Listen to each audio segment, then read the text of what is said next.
This is a blue death feigning beetle, a really interesting species of desert beetle that feigns death when it feels threatened. They also really like to climb on each other. In this video I built them a desert terrarium. For this I bought an aquarium with a volume of approximately 112 liters. The hardest part of building terrariums or aquariums is escaping. I used the aquarium's packaging to try out different layouts until I found one that I liked. The hardscape consists of desert rocks and a bunch of weathered sticks. Since they were outside for a while, they now look like they have been baked in the sun for years and come straight out of the desert. In addition to that, I also have some dried grass and desert bushes.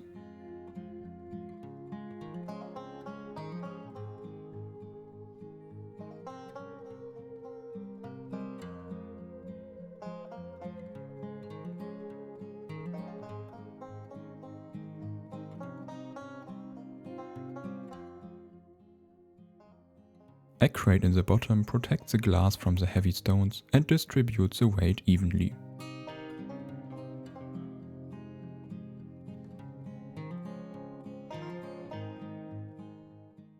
In the end I cover the substrate with sand. Since I don't want to see different layers in the front, I fill in some sand in this section to hide the substrate layer. This is a 3D printed tunnel. The beetles are often hiding from the sun and heat during the day, so this makes sure that they got a nice and stable hiding spot. The first layer consists of clay balls. Those are normally used as a drainage layer in terrariums, but I hope they will lead to a better aeration of the soil. Blue death feigning beetles need low humidity, so the substrate needs to dry quickly in case it gets wet. The substrate I'm using is a mixture of sand and cocoa fiber. I also added some worm castings. Here you can see black soil, white rotting wood and small leaf litter. These are usually used for other beetle species that feed on rotting plant matter. Blue death feigning beetles mainly feed on dried insects and vegetables, so it's not necessary to add this. However, it is recommended to give the larvae of these beetles a nutrient-rich substrate. The larvae need to be kept in an incubator for pupation, but that's a topic for another video.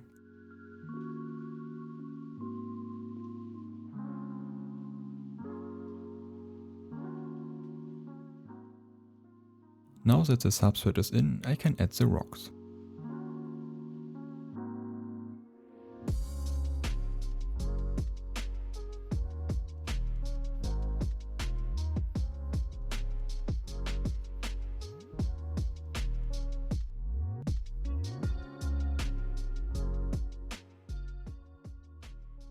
Any small cracks and crevices have to be filled with substrate, as the beetles tend to get stuck between stuff.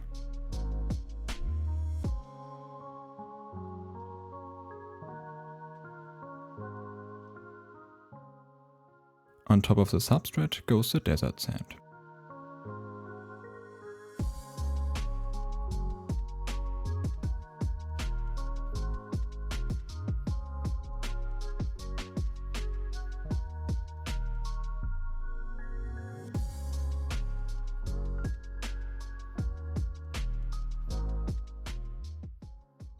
I created a small dead tree out of the dried bushes and a stick.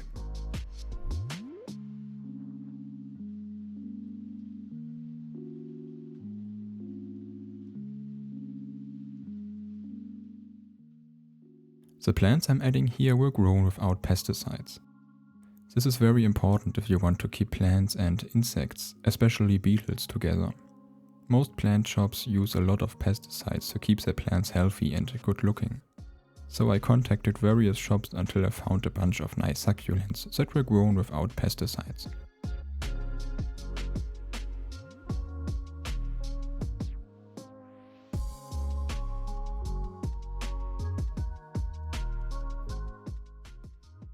For the finishing touches I'm adding dried grass and a few sticks.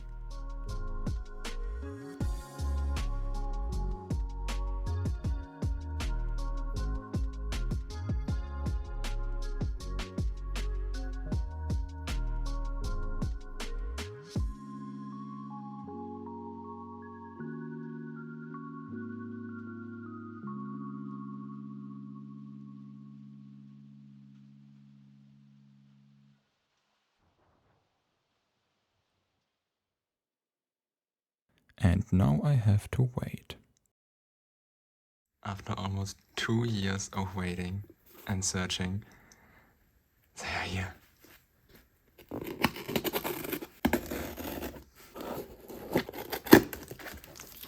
Okay. Here they are. Oh my god. They aren't playing dead at all.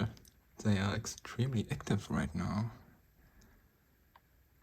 Oh my god, that's so cool. And you can see they have different sizes. This one is much smaller compared to this one. That's interesting. Wow, he's massive. Look at him. Okay, I have to get them out now. Come on.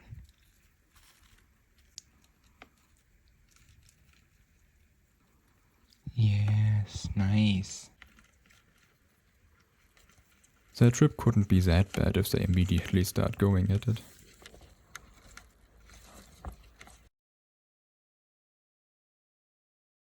Interestingly, none of them was feigning death. Once they were in, they immediately started exploring.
They feed mostly on dried insects, so I gave them dried crickets, shrimp and mealworms.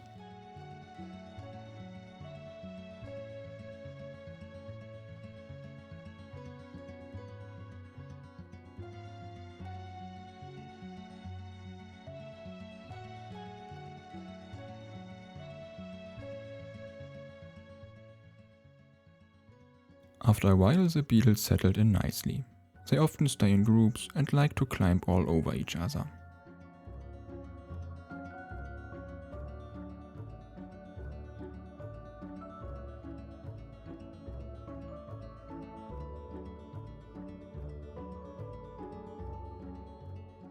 They are also very often falling down somewhere, but thanks to their strong exoskeleton they don't hurt themselves. After a few weeks I added a heat lamp as the temperature dropped outside.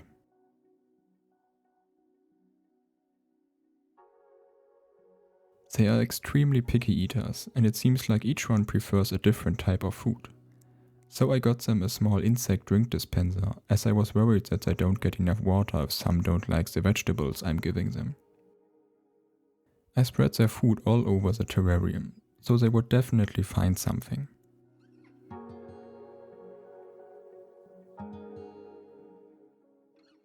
I also crushed some and put it in a small bowl as I noticed their mandibles to be quite weak.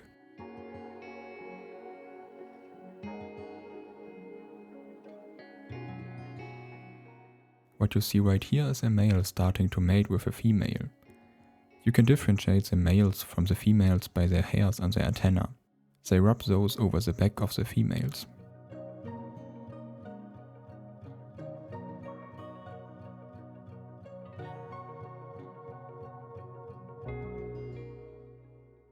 Thank you so much for watching, and be prepared for more content about these awesome beetles.